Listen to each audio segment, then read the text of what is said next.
My name is James Mitchell, and for 20 years, I woke up every morning inside a prison cell for a crime I didn't commit.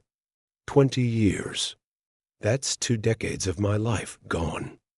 And no matter how many times I try to explain it, words will never be enough to describe what that kind of pain feels like. Back in 1999, I was 27 years old. I worked 2 jobs, one at a warehouse during the day and another at a gas station some nights. I wasn't rich, not even close, but I had a roof over my head, food on the table, and a little girl who meant the world to me. Her name was Maya. She had these big brown eyes and the sweetest laugh you ever heard.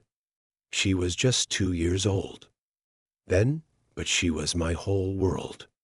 My wife and I were struggling, like most young couples do, but we loved each other.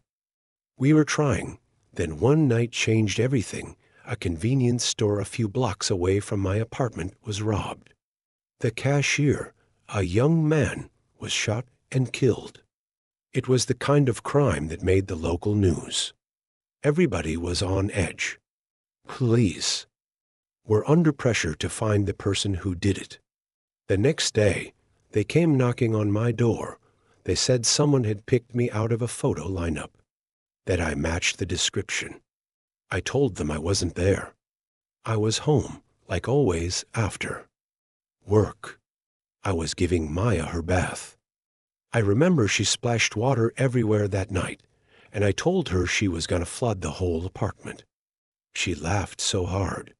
That's where I was when that crime happened, but none of that mattered.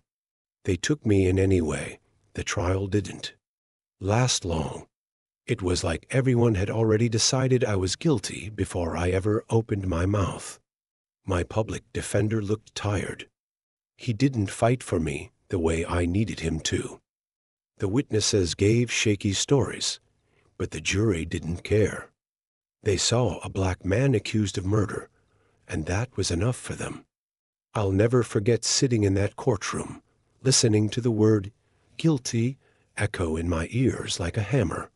I was sentenced to life in prison when they put those cuffs on me. I kept thinking about Maya.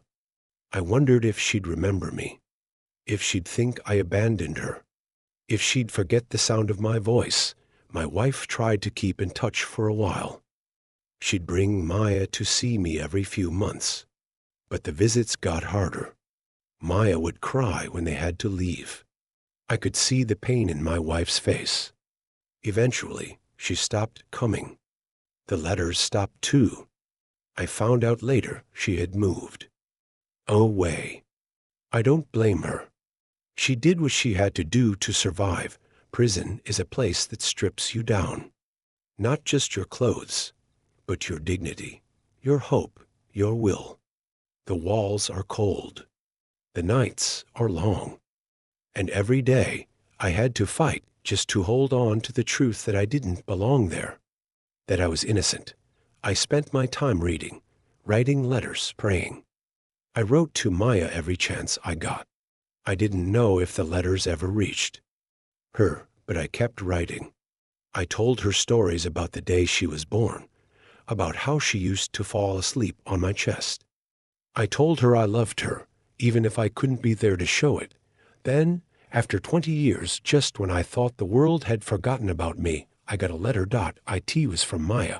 She was 22 now, a grown woman, studying criminal justice in college. She wrote, "I believe you, Daddy. I always did. I'm going to prove you didn't do it."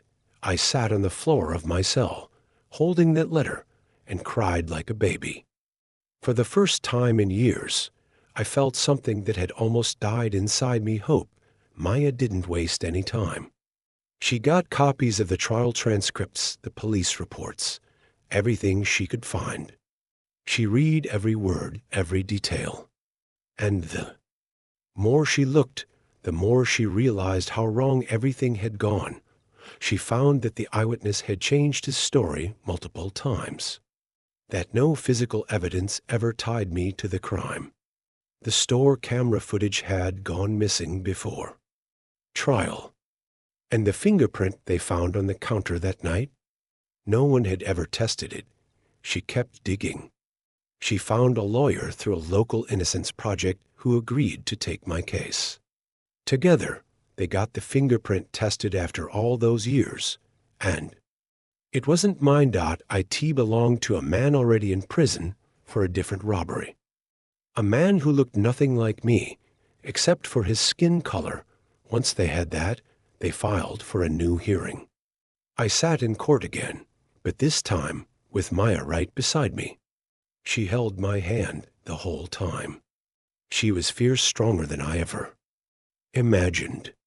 She spoke in court, told the judge how her father had been stolen from her, how I missed every birthday, every graduation, every hug I should have given her. The judge looked at me and said, "You are hereby exonerated." Just like that, I was a free man. I stepped outside into the sunlight, and it felt like I was breathing real air for the first time in 20 years. I hugged Maya so tight. I couldn't stop crying. Neither could she. I had lost so much: my youth, my freedom, my family. But in that moment, I felt something I hadn't felt in a long time. Peace. Today, I'm learning how to live again. After 2 decades of hearing metal doors slam shut, of being counted like a number, of having my every move watched, I'm free. But freedom doesn't feel the way I thought it would. It's not all fireworks and smiles. It's quiet. It's soft. It's unfamiliar. I'm learning how to laugh again without feeling guilty.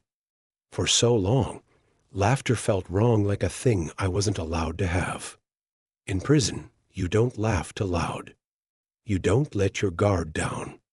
But now, when Maya tells me a story and starts cracking up halfway through, I let myself laugh, too. At first, it felt strange, almost like I was borrowing someone else's joy.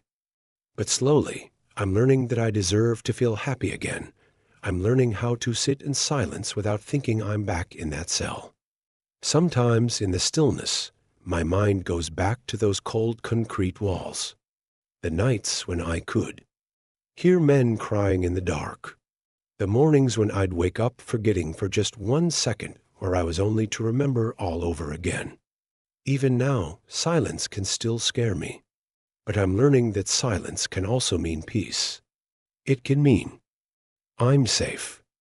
It can mean I'm home, and I'm learning how to be a father to the woman who saved my life. That's the hardest part, in a way. Because I missed all the things a father's supposed to be there for: her first steps, her first day of school, her teenage heartbreaks, her high school graduation. I wasn't there to give advice, to protect her, to just be Dad. Now she's a grown woman. And somehow, she still opened her heart to me. So I listen to her. I show up for her. I cook her dinner. I sit on the couch and watch movies with her, even the silly ones she likes.